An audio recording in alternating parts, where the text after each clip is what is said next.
If I don't see Ali start on Thursday, then I'm going to have some serious questions about what's going on there, Lewis. He's gone. He's Wait, gone. can I just ask how many? No more. Can Ali. I just ask how many legs do you have in the Europa League against Maccabi? One. I think it's one leg. It's the last one. Yeah, it's the last one. Yeah. Cool. Yeah. But Mel, why do you think Ali's so important for Thursday's match? Why? Please, I want to hear this. Why? He's important. I just want to. Oh, you just want to know what's going to happen. Do you think he's going out on loan? If the fact that he wasn't in the squad today. He's going. I think he's going, man. I think he's gone. Like, you know what, guys? To be on loan. Yeah, I think. I don't even know. You know what, guys? You know with Ali, yeah, I've said since the first. Sorry, I didn't. Okay, Mel, you cut out. What did you say?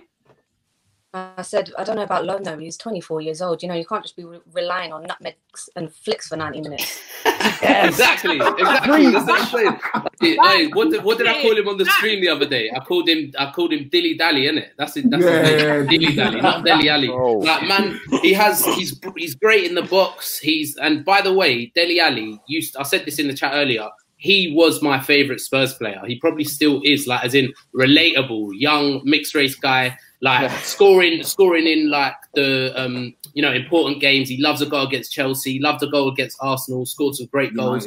Young, United exactly. But he just hasn't progressed at all. He has not like. In fact, he's got worse. At least before, like people hadn't sussed him out. Now everyone knows how he plays. He can only play in a second striker role that we used to play with the 3-4-3. With Poch in 16-17, we didn't even play it near the end under Poch. Like he can't play in a 4-3-3, can't play in a 4-2-3-1.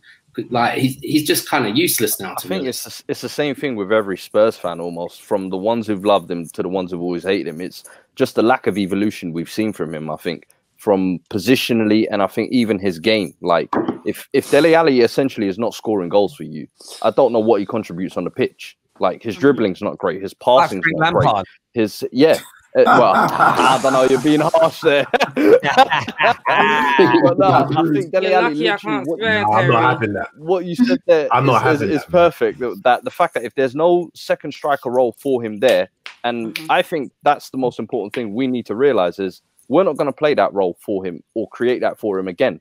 We're better off selling him this summer while he has value than having another year of inconsistency, injuries, and his future being uncertain, and his value only goes down, and then we end up only having 7 for 10 or 15 million.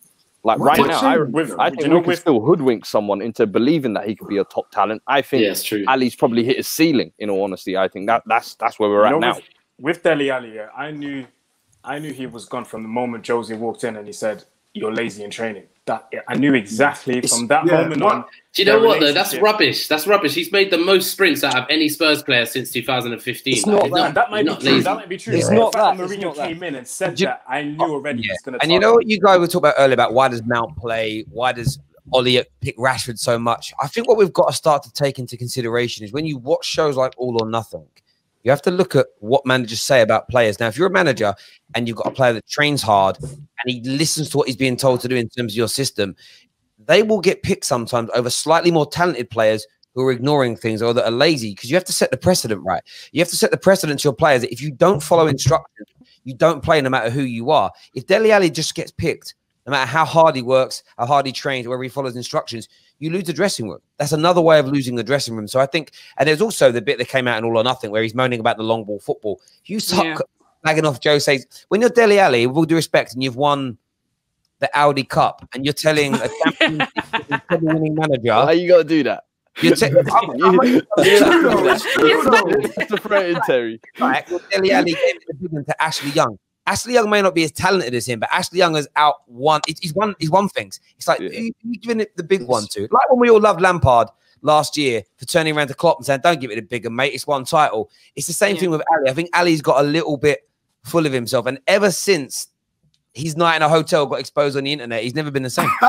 Stop it, Terry. That's fake. Hey, it's not just that. With Jose Mourinho, right? Every player has got a disciplined role. So everybody has to keep their position and keep their role. That's not Dele Alli's game. Dele Alli's game is to roam. I can't believe that Ndombele has like outworked Dele Alli though. Because look, he's picking Ndombele. Why did you highlight that? Do you know what? I thought Ndombele was gonna leave. You know, to me, he's his man now. So the fact that he's even playing now, he was in exile, and he's come back, and now he's playing 90 minutes, and I'm seeing Jose give him. I get you what though. Ndombele is a serious baller. Anyone that can see this, this guy. You see everyone all agree there. We all agree on that one. He is. One at a time. Yeah, there's a few footballers in the world that I can watch and really go, fam. I enjoy watching this guy. You know. Ndombele is one of them. Cold. I'll tell you Cold. And that's cold attitude. You'll find Jose reveal it or he will reveal it that they had a heart to heart, and from when they've done that, he's now listening to Jose. It would just be, are you doing? It's like anyone. If you go to work and don't do what your boss tells you to do, and you do the opposite, your boss is going to have a problem with you. I don't understand why people find it. Oh, there must be some weird or maybe some bigoted reason why you don't like him. No, Ndombele is just not listening to his boss. If you don't listen to your boss, what do you think is going to happen to you? I don't really think it's rocket science. You know what I mean? It's just a simple thing. But it's worked with him, man. But the thing is as well, I think Ndombele can be given a bit of leeway and time as well, because you can see that talent and ability. With Dele Alli, we don't see that. I'm sorry, your cute flicks and nutmegs ain't going to do it no more. You're not 18. You're a big man now. You should be the star. Like, England should not be having midfield creative issues if you've been that guy who's been tearing it up. But the fact that they're now still looking at Maddison, Grealish, which one is it? Nah, Ali should have been made that spot his own, but he hasn't, and it's all his own fault.